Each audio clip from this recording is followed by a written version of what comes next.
Pada hari ini bahasan kita adalah tentang tetap masih mukjizat Nabi. Babut tabarruk, bab mengenai tabarruk. Sebelum kita masuk kepada hadis-hadis terkait dengan ini, sekedar mengingatkan kembali tentang makna tabarruk, baik secara definisi, bahasa ataupun makna yang disebutkan dalam Al-Quran ataupun hadis Nabi Muhammad Sallallahu Alaihi Wasallam. Dari tinjauan lughah, dalam tinjauan bahasa, tabarruk berasal dari kata al-barakatu atau barakat, barakah. Dan barakah itu sendiri artinya adalah berkah dalam bahasa kita, atau as-subut, tetap. Jadi orang yang diberkahi berarti orang yang ditetapkan. Atau terkadang maknanya al-luzum, terus melekat. Oh, si fulan barokah, berarti kebaikannya tetap melekat pada orang tersebut. Masjid ini barokah, begini penuh dengan berkat. Berarti apa? Kebaikannya tetap, dan kebaikannya tetap terus nempel, tidak berubah, tidak pindah ke tempat yang lain. Itu namanya barokah.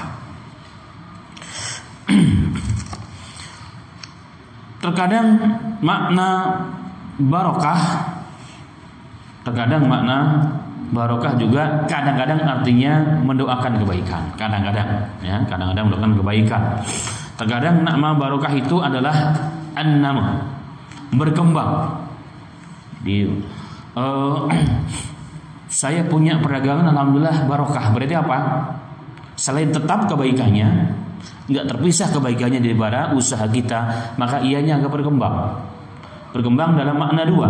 Secara fisik, secara zahir, perdagangnya semakin besar, bahkan mungkin semakin banyak cabangnya.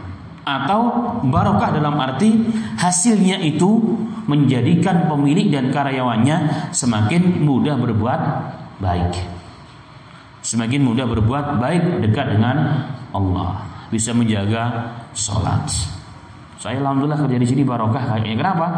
Karena saya tetap bisa menjaga taat kepada Allah, bisa jaga sholat, bisa menuntut ilmu agama, sholat tidak pernah ketinggalan dan betul ula dan sebagainya. Maka barokah itu pekerjaan, barokahlah itu usahanya. Tapi kalau pekerjaan tidak barokah, kebalikan berarti terkadang fisiknya, kuantitasnya banyak, besar, di mana-mana, sibuk kita, berangkat pagi pulang, tapi nggak ada barokahnya, maka kelihatannya banyak, tapi manfaatnya sangat sedikit. Habis seperti apa? Seperti menguap begitu saja.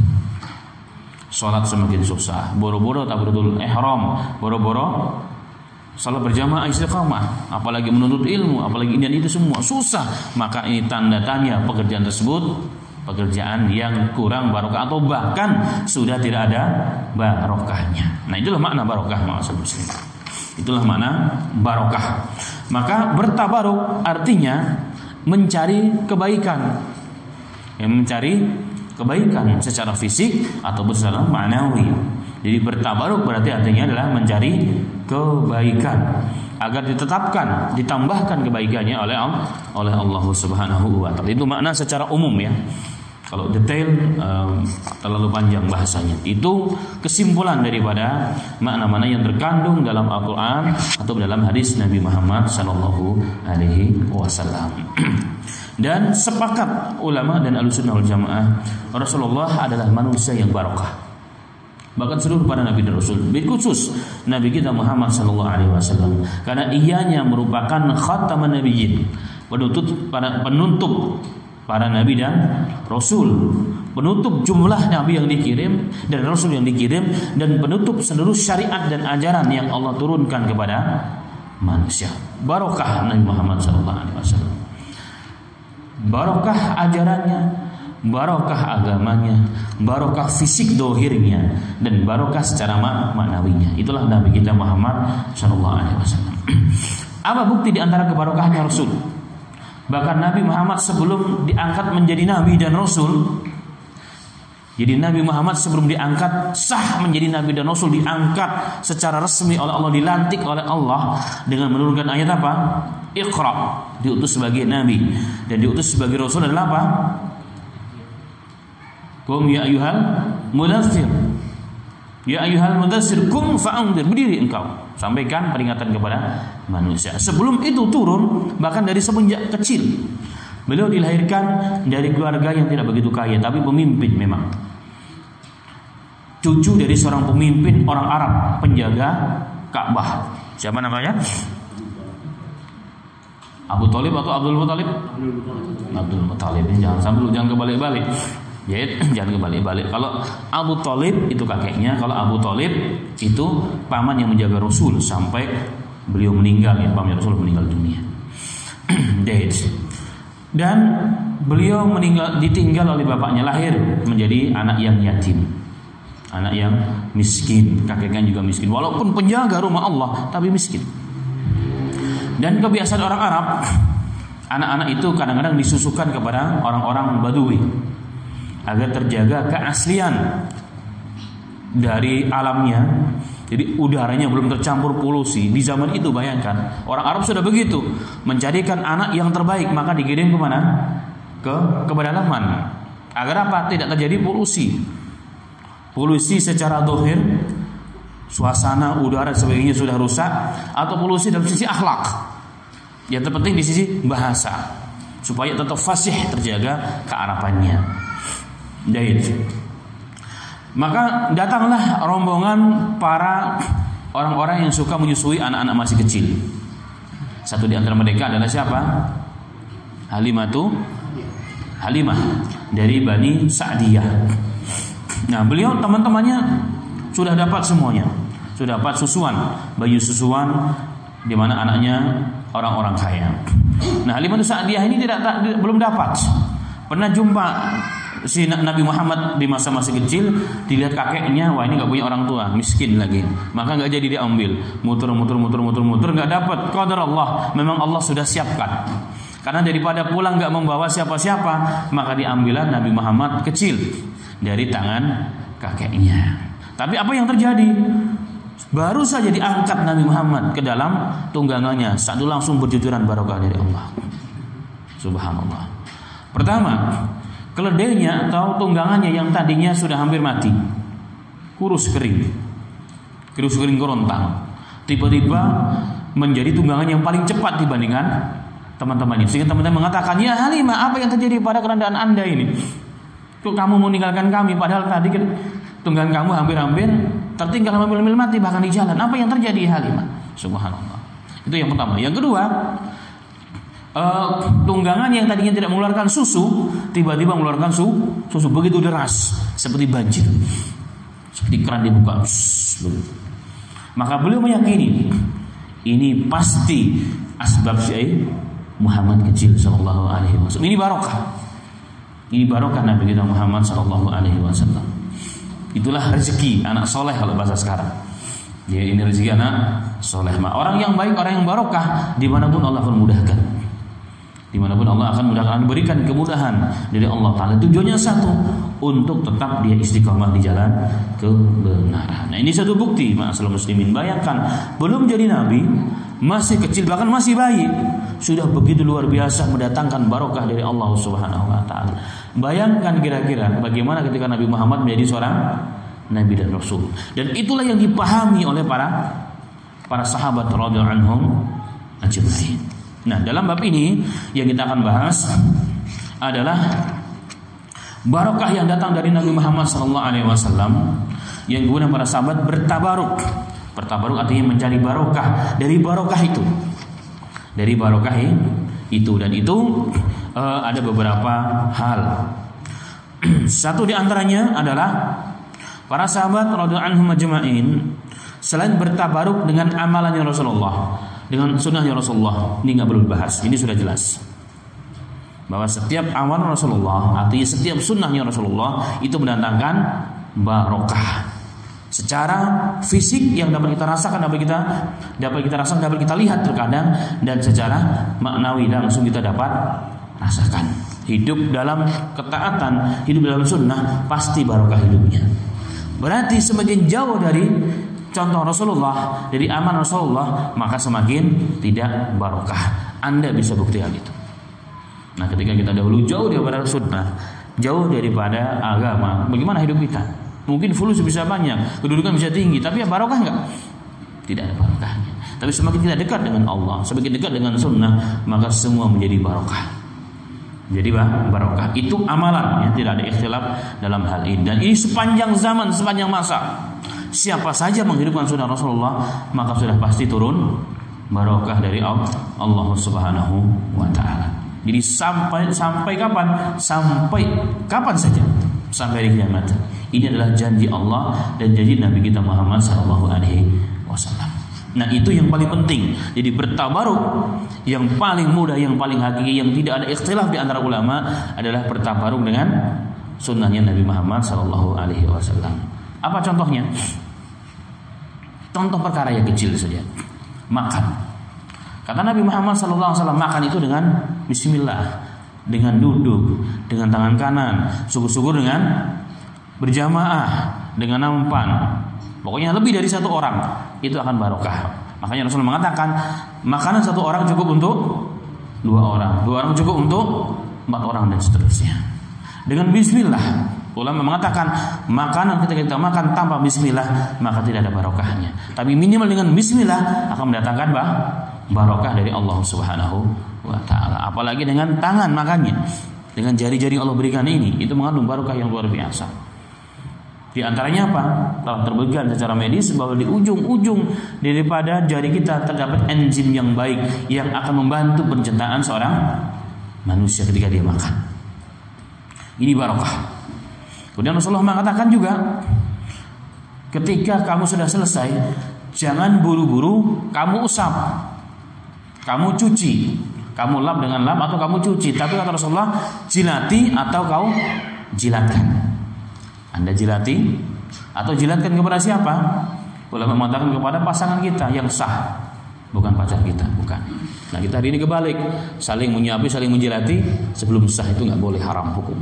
Tapi setelah jadi pasangan yang sah itu yang disunahkan oleh Rasulullah, atau kepada anak, kalau ulama, atau kepada para budak-budaknya di zaman dahulu itu diperbolehkan. Maka kenapa kata Rasulullah SAW mengatakan, karena kita tidak tahu di mana barokah makanan itu terjadi sesungguhnya. Makanya ketika makan dibersihkan, yang jatuh pun diambil. Kalau nggak diambil dimakan setan, yang pernah kita bahas. Ya, dibersihkan. Tangan-tangan kita dijilatin. Sebagian ulama mengatakan cara menjilatinya ada adabnya, ada caranya. Tapi Al-Imam bin Hajar mengatakan seluruh aturan yang cara bagaimana menjilati itu secara umum, secara detail tidak ada hadis yang sahih. Tetapi hanya mungkin kita mengacu kepada hadis yang umum bahwa Nabi Muhammad SAW adalah hadis Aisyah suka mendahulukan perkara yang baik dari sebelah kanan. Kan nggak mungkin makan dengan kiri, haram hukumnya Pak. Makan minum dengan tangan kiri hukumnya haram, ittifaq ulama, nggak ada ikhtilaf. Nah, tangan kanan, ini tangan kanan. Mana yang sebelah kanan? Tergantung, kalau kita begini, ya begini. Kalau kita begini, begini. Jadi tidak ada aturan.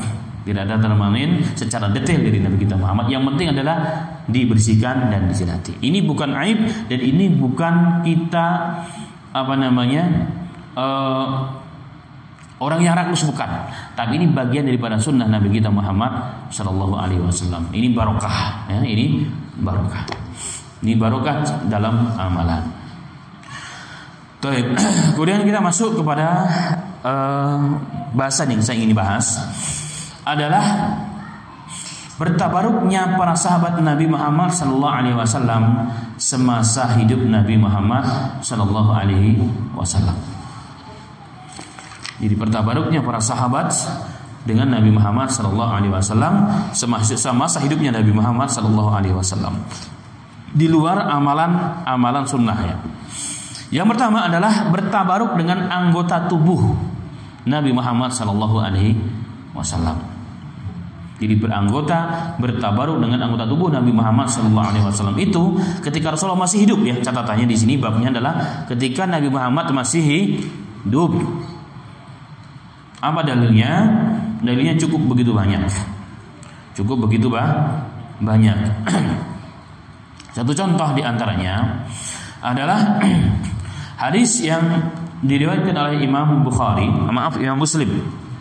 Oleh Imam Muslim dalam sahihnya, dalam kitab Al-Fadail, babu qarbun nabi minan nasi, dekatnya Nabi kepada manusia.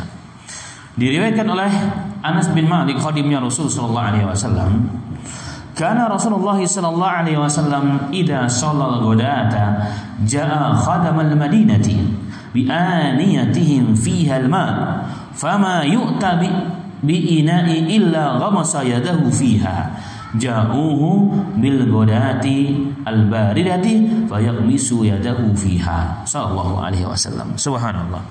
Malik bin Anas mengatakan, adalah Nabi Muhammad sallallahu alaihi wasallam satu ketika pernah melakukan salat subuh. Salat subuh. Maka jika salat subuh akan datanglah banyak dari kalangan para pelayan-pelayan Al-Madinah, khadim-khadim Al-Madinah, datang kepada Nabi Muhammad sallallahu alaihi wasallam dan mereka membawa bejana, mangkok dan sejenisnya yang di dalamnya telah diisi air oleh mereka. Kemudian apa yang mereka lakukan? Mereka ingin agar Rasulullah mencelupkan tangannya ke dalam bejana tersebut sebagai bentuk tabarruk, mencari barokah dari tangannya Rasul. Dicelupkan saja. Hadis sahih ini. Gitu. Maka setiap pagi banyak orang datang, ya, bawa mangkok, bawa gelas, bawa ember dan sebagainya. Ingin apa? Dicelupin saja. Dicelupin oleh tangan Nabi Muhammad sallallahu alaihi wasallam. Dan Anas mengatakan tidak ada bejana yang datang kepada Rasulullah kecuali akan dicelupkan ke dalamnya oleh Nabi Muhammad sallallahu alaihi wasallam. Bahkan terkadang mereka datang di musim yang sangat dingin luar biasa. Kebayang kira-kira musim dingin di Madinah itu sangat luar biasa. Ya, jangankan air, tempat ini, masjid ini aja kita duduk walaupun tertutup, ketika kita mau duduk udah rasanya kan duduk di atas salju, apalagi air. Tapi begitu Rasulullah dekatnya dengan manusia, sayangnya Rasulullah dengan manusia, Rasulullah tetap nggak melihat itu, langsung dicelupkan tangannya ke dalam bejana tersebut. Dan ini satu dalil yang jelas bahwa para sahabat mereka bertabaruk dengan jasadnya Rasul, satu di antaranya dengan tangannya Nabi Muhammad sallallahu alaihi wasallam. Bahkan ada beberapa riwayat, ada seorang sahabat yang sengaja dalam sholat, Rasulullah sebelum sholat itu beliau sebagai imam, maka beliau bukan hanya langsung sholat Allahu Akbar atau ihram, enggak, bukan hanya beliau balik badan, terkadang beliau masuk dalam shaf, dari shaf ke shaf. Kalau di zaman Umar bin Khattab pakai tongkat ditarik, kalau yang kena tongkat berarti nggak lurus kakinya, dan menjadi tolak ukur lurusnya kaki adalah tumit, ya, bukan depan. Walaupun kita melihat kadang-kadang di haram itu tumitnya yang menjadi tolak ukur di belakang garis, itu salah. Kenapa? Karena jika ujung jari yang jadi tolak ukur, maka manusia akan berbeda panjang kakinya sesuai dengan berbeda panjang tubuhnya. Tapi kalau tumit yang lurus semua pasti akan sama. Nah, Rasulullah kadang-kadang melihat orang yang terlalu mundur dimajukan, kadang-kadang ada orang yang terlalu maju perutnya, berarti maju kakinya, maka dipukul pelan, belum kasih sayang. Nah, ada seorang sahabat yang sengaja kadang-kadang memang sengaja membusungkan perutnya maju ke depan supaya apa? Ingin dipukul oleh Rasul. Kenapa ingin dipukul? Saking mereka ingin mendapat pukul agar sekali-kali nempel tangannya Rasul ke dalam jasad mereka. Kenapa? Karena mereka faham tangannya Rasulullah, semua jasad Rasul adalah penuh dengan barokah. Ini sahabat. Subhanallah. Baik. Kemudian dalam riwayat yang lain, Aisyah radhiyallahu anha, beliau pernah mengatakan, ketika Nabi Muhammad SAW sakit, Rasulullah sakit, maka beliau membacakan surat-surat Al-Mu'awwidat kepada diri beliau sendiri, lalu meniupnya. Jadi kebiasaan Rasulullah sebelum tidur itu atau pagi dan sore beliau membaca 3 qul. Tiup dulu ya sunahnya. Udah baca qul huwallahu ahad, qul a'udzu binnas. Setelah itu diusapkan seluruh badan. Bukan dibaca baru ditiupkan. Hadisnya begitu, teksnya begitu. Jadi apa adanya, bismillah. Baik. Sehingga datang satu masa Nabi Muhammad sakit parah yang membawanya kepada wafatnya beliau sallallahu alaihi wasallam. Maka yang membacakan siapa? Aisyah. Maka akulah yang membacakan, wa ana aqra, dan aku yang membacakan lin Nabi Muhammad sallallahu alaihi wasallam. Tetapi tidak ditiupkan ke tangannya Aisyah. Beliau meniupkannya ke tangannya Rasul sallallahu alaihi wasallam. Karena berharap dengan barokah tangannya sendiri sallallahu alaihi wasallam. Dan ini semakin kuat. Jadi Rasulullah ingin tangannya sendiri yang mengusap seluruh badannya, bukan orang lain. Kenapa? Pada tangannya Nabi kita Muhammad sallallahu alaihi wasallam terdapat barokah. Toyib. Kemudian dalam hadis yang lain dari Abu Juhaifah radhiyallahu anhu, ia mengatakan, Kharaja Rasulullah sallallahu alaihi wasallam bil hajirati ila bidha'i fatawadda'a summa shalla dhuhra raka'ataini. Wa fihi ay fil hadis qama an-nasu faja'alu ya'khuduna yadayhi wa yamsahuna biha wujuhahum. Qala akhastu biyadi fawada'tuha ala wajhi fa idha hiya abradu min salji wa adyabu raihatan min misqi. Subhanallah sallallahu alaihi wasallam. Hadis riwayat Bukhari dan lain sebagainya dari Abu Juhaifah, berarti hadisnya sahih radhiyallahu anhu. Beliau mengatakan satu ketika Nabi Muhammad sallallahu alaihi wasallam keluar dari Masjid Nabawi di tengah siang bolong yang begitu panas ke wilayah Badha, padang pasir wilayah itu, sampai hari ini sudah jadi perumahan. Kemudian sampai di sana Rasulullah wudu, kemudian sholat duhur 2 rakaat dan asar 2 rakaat, berarti dijamak qasar. Dijamak qasar taqdim. Nah, hadisnya cukup panjang. Nah, di dalam potongan hadis tersebut yang sesuai dengan bab kita, rawi ini mengatakan, sahabat yang bernama Abu Juhaifah ini, beliau mengatakan, wa qaman nasu, setelah selesai sholat maka manusia berdiri datang kepada Rasulullah memegang tangannya Rasulullah. Kemudian tangannya Rasulullah diusapkan ke seluruh badannya mereka sedapatnya. Ada yang ke kepalanya, ada yang ke rambutnya, ada ke telinganya, ke dadanya, perut, tangan dan sebagainya. Yang penting nempel tangannya Rasulullah kepada tubuh para sahabat. Ada yang ke wajahnya diusap, pegang tangannya diusapkan begitu. Ini para sahabat. Dan Rasulullah mengikut. Rasulullah tidak marah dan Rasulullah silahkan. Maaf musyrik. Nah, di dalam teks tersebut rawi ini mengatakan fa akhastu biyadi. Kemudian kupegang tangannya Rasulullah, kata Abu Juhaifah. Kemudian ku letakkan di mukaku. Aku ingin mendapat barokah di tangannya Rasul sallallahu alaihi wasallam. Fa idahiyya abradu minas talji. Ternyata ku rasakan tangannya Rasulullah lebih dingin dari salju. Lebih dingin dari salju, dari es. Wa adyabu rihatan min miski, dan ajibnya dingin tapi bau wangi tangannya Rasul. Bahkan lebih wangi daripada apa? Misk, dari minyak kasturi. Dan minyak kasturi sering diangkat dalam syariat Islam sebagai minyak yang terbaik dan terbagus, dan ianya kelak akan menjadi minyak wangi bagi ahli surga. Dan ini semua menunjukkan kepada kita bahwa tabarruk dengan jasadnya Rasulullah yang nampak ketika masih hidup termasuk sunnah para sahabat, dan ketika hal tersebut dilakukan di hadapan Rasulullah, apalagi bersama Rasulullah, berarti itu perkara yang disunnahkan. Yang terakhir pada bab ini diriwayatkan oleh Imam Abu Daud dalam sunannya dengan hadis dengan sanad yang sahih. Diriwayatkan kepada Usaid bin Hudayr radhiyallahu anhu, seorang sahabat. Suatu ketika beliau sedang berbicara dengan suatu kaum, dan di dalam pembicaraan itu terdapat canda tawa. Jadi beliau Usaid bin Hudayr sedang berbicara dengan kaum, mungkin dalam kelompok beliau. Kemudian di dalam pembicaraan tersebut ada ketawa-ketawanya.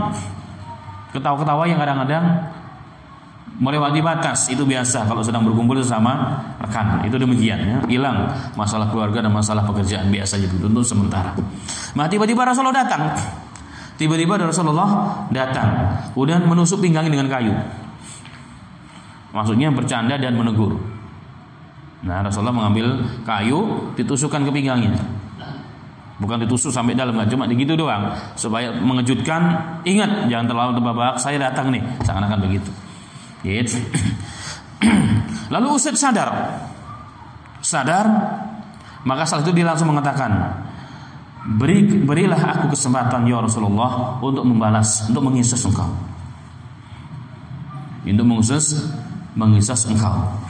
Nah, mendengar kalimat tersebut, para sahabat muka mereka menjadi marah dengan si Usaid bin Hudayr ini. Batin mereka, gara-gara begitu kamu minta mengisas Rasulullah, ingin usuk juga Rasulullah. Pada Rasulullah jelas saat itu sudah mulai sepuh, sudah tua. Maka sahabat semua semakin merah muka, dan lebih merah lagi maka mereka, karena mereka marah adalah ketika Usaid mengatakan, ya Rasulullah, ketika engkau tusuk aku, engkau pakai baju, tapi aku nggak pakai baju ya Rasulullah, terbuka aku punya bajunya. Itu alasan dia. Benar tidak? Itu nggak diterangkan dalam bab ini. Maka sudah Nabi Muhammad SAW duduk mendekat, dibuka bajunya Rasul. Ya, dibuka bagian pinggang, pusat ke atas dibuka oleh Nabi Muhammad sallallahu alaihi wasallam. Maka Usaid mulai mengambil kayu dipegang oleh Rasulullah. Maka sahabat sebagai tercengang. Berarti mereka kurang ngajar ini orang.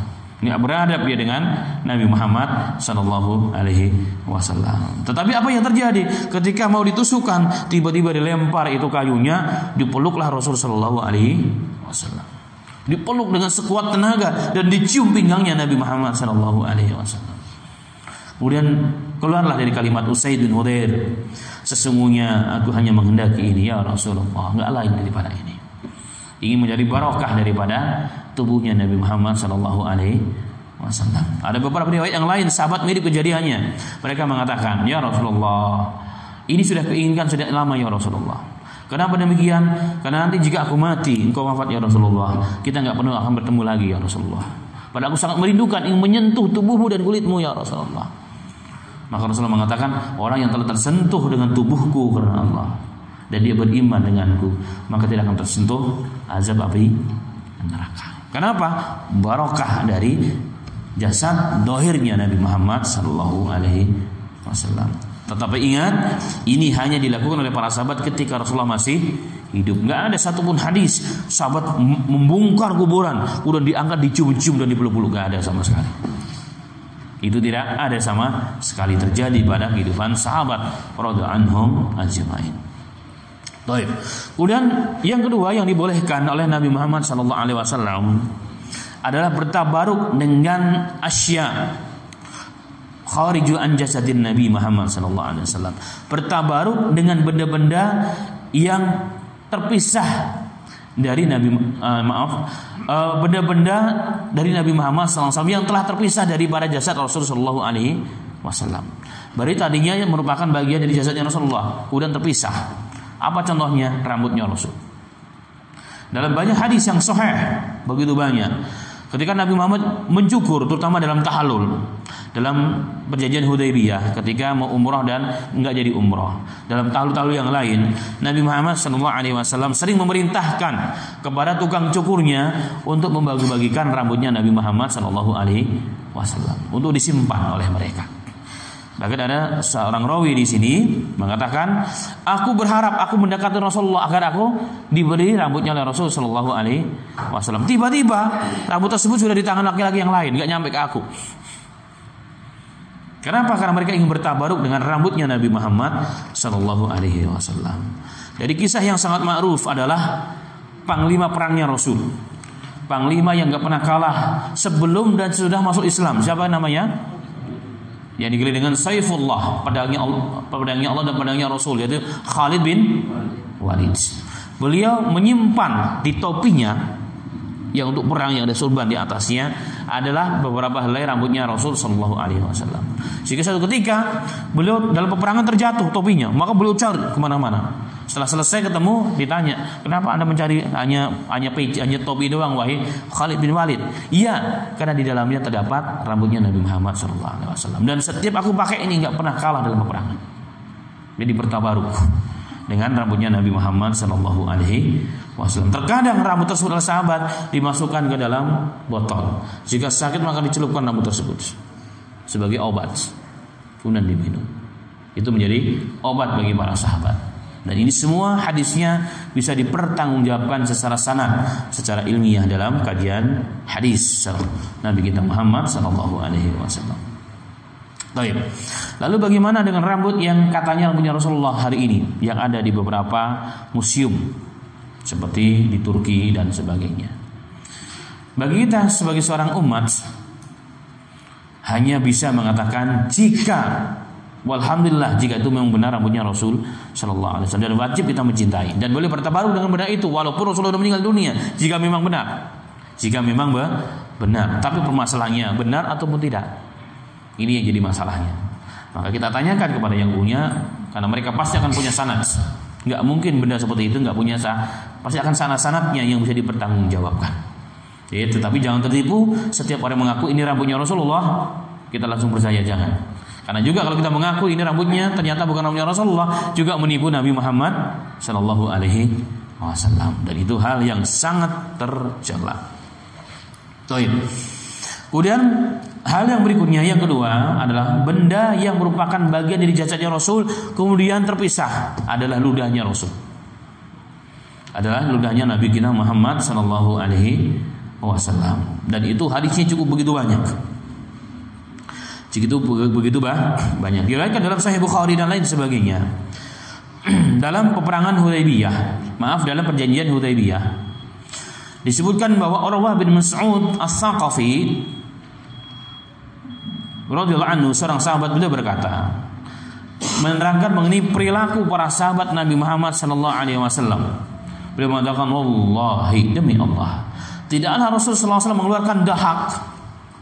Beliau mengatakan, demi Allah, artinya apa? Aku bersumpah atas nama Allah. Berarti enggak bohong ini. Hadisnya sahih dalam Sahih Bukhari. Demi Allah, tidaklah Rasulullah berdahak saat perjanjian Hudaybiyah di sana. Mengeluarkan dahak daripada mulut yang mulia Nabi Muhammad SAW, kecuali pasti akan jatuh di tangan para sahabat. Mereka akan berebut sampai membunuh-bunuhan. Kenapa? Ingin mencari barokah. Kalau setelah dapat itu, apa yang mereka lakukan?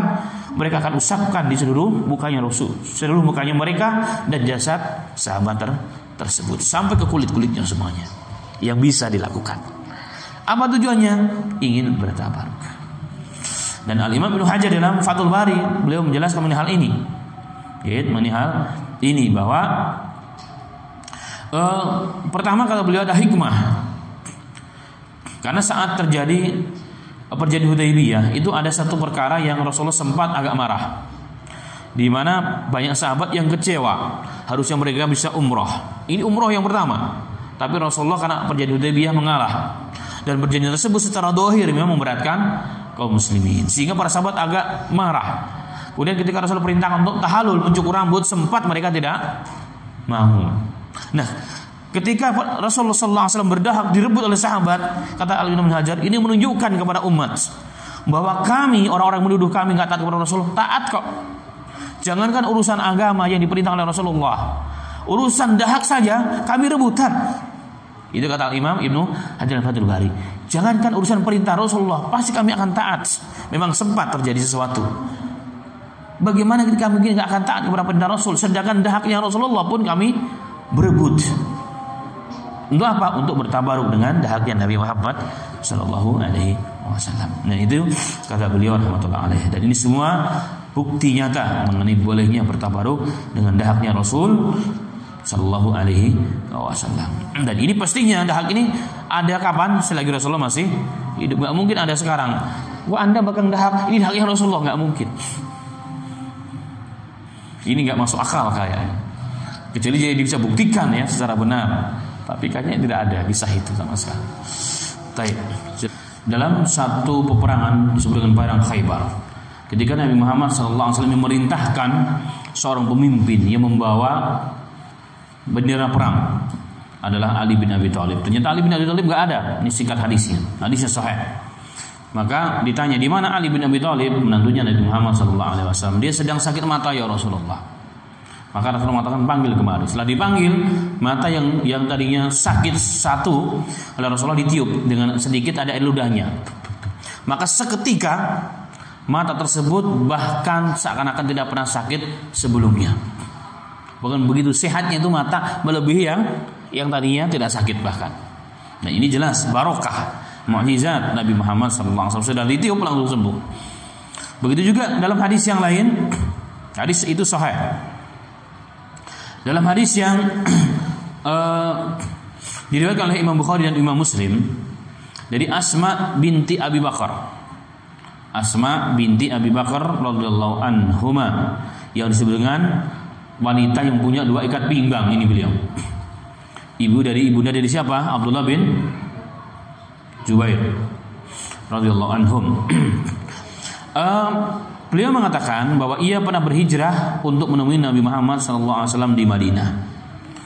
Fahina dia dan saat itu beliau sedang mengandung anaknya yang pertama, Abdullah bin Az-Zubair bin Al-Awwam, yang kemudian menjadi pemimpin wali kota di Mekah yang berperang dengan Yazid bin Muawiyah. Ini adalah Abdullah bin Az-Zubair bin Al-Awwam. Inilah bayi pertama yang lahir. Bayi pertama yang lahir. Setelah lahir bayi tersebut, Maka beliau membawanya kepada Nabi Muhammad sallallahu alaihi wasallam. Sebelum makan apa-apa, maka ketika melihat Asma membawa bayinya di belakang Rasulullah, didudukkan dalam pangkuannya, kemudian beliau mengunyah tamar, kemudian beliau buka mulut anak kecil, kemudian disemburkan ludah. Dan Asma mengatakan, itulah sesuatu pertama kali yang masuk ke dalam tubuh anakku tersebut. Maka pantaslah setelah itu anak tersebut menjadi orang yang luar biasa. Satu di antaranya adalah apa? Di zaman beliau hidup bersama Umar. Jadi beliau masih kecil, Al-Madi masih kecil.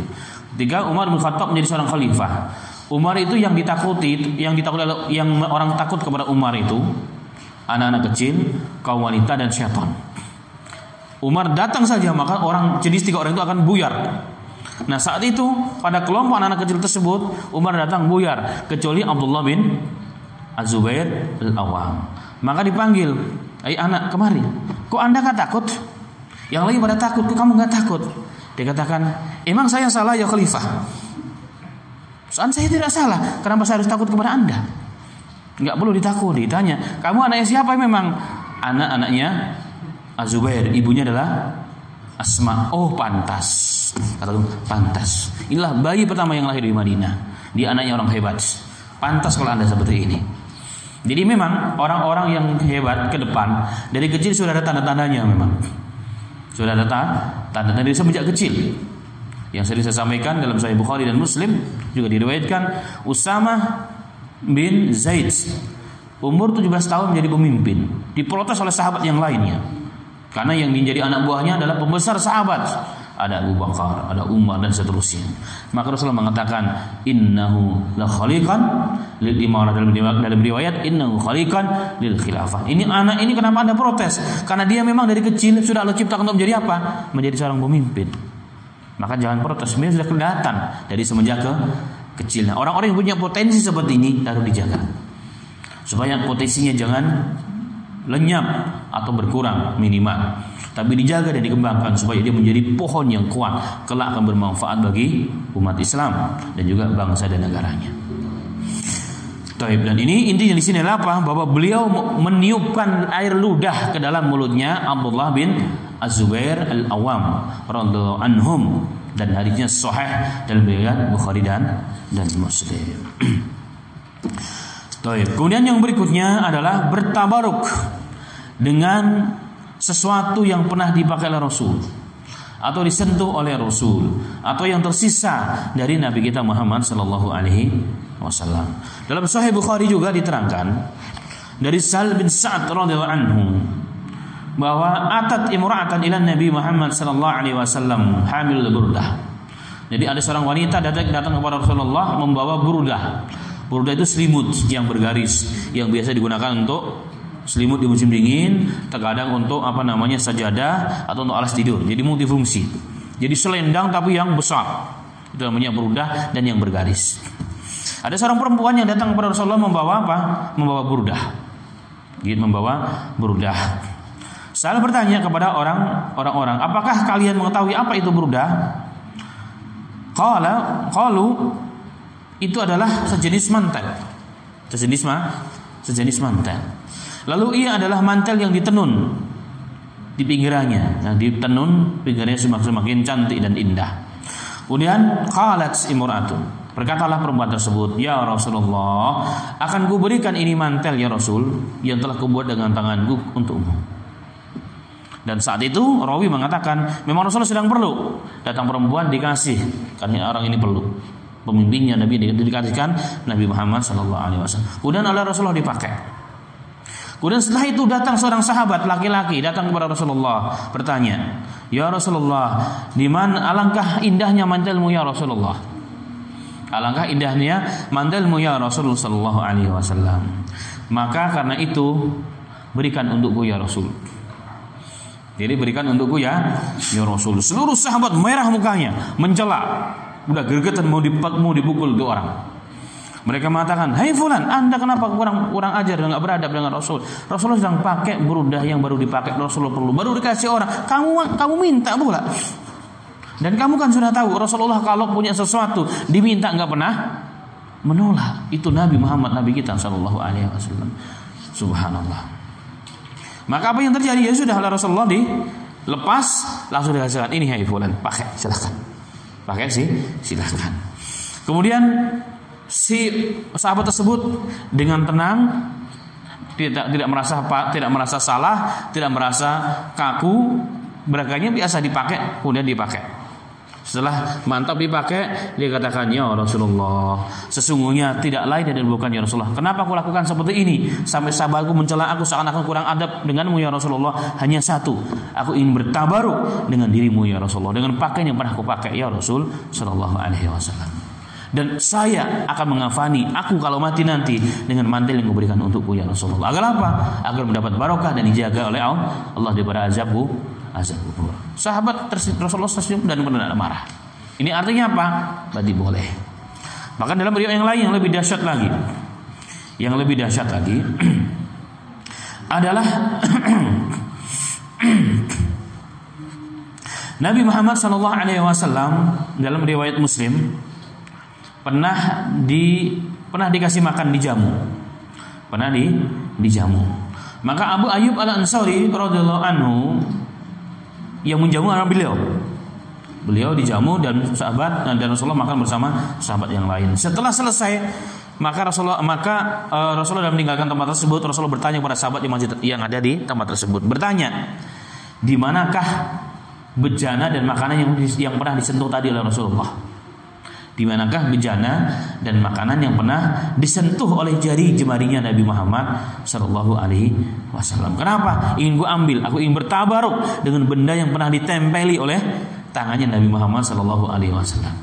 Itu Abu Ayyub Al-Ansari, sahabat kibar yang mempersilahkan rumahnya dulu ditempati oleh Nabi Muhammad sallallahu alaihi wasallam ketika Rasulullah belum punya rumah di Madinah, ketika beliau berada di Kuba, di kampung Kuba. Termasuk juga sisa makanan dan minumannya Rasul sallallahu alaihi wasallam. Dalam hadis yang cukup banyak juga demikian. Dalam satu majelis para tokoh-tokoh, maka di sebelah kanannya Rasulullah ada seorang sahabat, Qila Abdullah bin Abbas. Beliau masih muda, sangat muda, didudukkan dengan siapa? Para sahabat yang kibar. Nah, zaman dahulu kalau minum itu cuma satu gelas cukup, atau mangkok cuma muter dia. Ya, ini zaman dulu begitu, sehingga dalam satu acara panitia nggak capek. Kalau kita kan satu orang satu, kalau Rasulullah nggak, satu majelis cuma satu mangkok. Nah, setelah Rasulullah minum, Rasulullah melihat ke kanan, oh sahabat kecil. Maka sahabat yang sebelah kiri tadi sahabat yang sudah tua, ya Rasulullah, berikan ianya untukku ya Rasul. Kenapa? Aku ingin bertabaru dengan sisa minuman yang kau minum ya Rasulullah. Rasulullah mengatakan, haknya sebelah kanan saya. Tapi dia anak kecil, minta ke dia kalau dibolehkan silahkan minum. Maka anak kecil tersebut mengatakan dengan begitu jelas, la Allah, tidak demi Allah, la uthira binasibi minka ahadan. Ya Rasulullah, enggak mungkin ku berikan dan aku enggak akan pernah mempersilahkan mengalah hak ini untuk orang-orang lain. Satupun orang bagaimanapun besarnya dia, enggak akan pernah ku beri kesempatan. Ini apa? Ini adalah hakku ya Rasulullah. Kenapa? Karena sahabat ingin bertabaruk dengan hal tersebut. Maka Rasulullah memberikan dengan senyum kepada anak yang sebelah kanan yang kecil tersebut. Rasulullah ngerti, faham dia, ini anak pintar ini. Maka dia cari dulu sebelah kanan. Nabi Muhammad sallallahu alaihi wasallam. Baik. Kemudian berikutnya kita singkat adalah bekas air wudunya Rasul. Dalam riwayat Bukhari dan Muslim diriwayatkan bahwa ketika Nabi Muhammad sallallahu alaihi wasallam wudu, maka sisa wudu, artinya air yang netes di jasadnya Rasul, itu diberebutkan oleh para sahabat radhiyallahu anhum ajmain. Bahkan mereka seakan-akan membunuh-bunuhan, saking semangatnya merebut tetesan air yang mengucur dari jasad Nabi Muhammad sallallahu alaihi wasallam. Kemudian apa yang terjadi? Wa yatamassahuna bih. Kemudian mereka mengusapkan, kalau kita bilang air mustakmalnya tadi itu, kepada jasad para sahabat radhiyallahu anhum ajmain. Apa tujuannya? Hanya untuk bertabaruk dengan sisa atau dengan air yang mengucur dari jasadnya Nabi Muhammad sallallahu alaihi wasallam. Allahu musta'an. Termasuk sendalnya Rasulullah, jaketnya Rasulullah, pakaiannya Rasulullah, kudanya Rasulullah, ini boleh kita bertabaruk dengan hal-hal yang seperti itu karena memang ada contoh dari Nabi kita Muhammad sallallahu alaihi wasallam. Baik. Tetapi ada catatan di sini.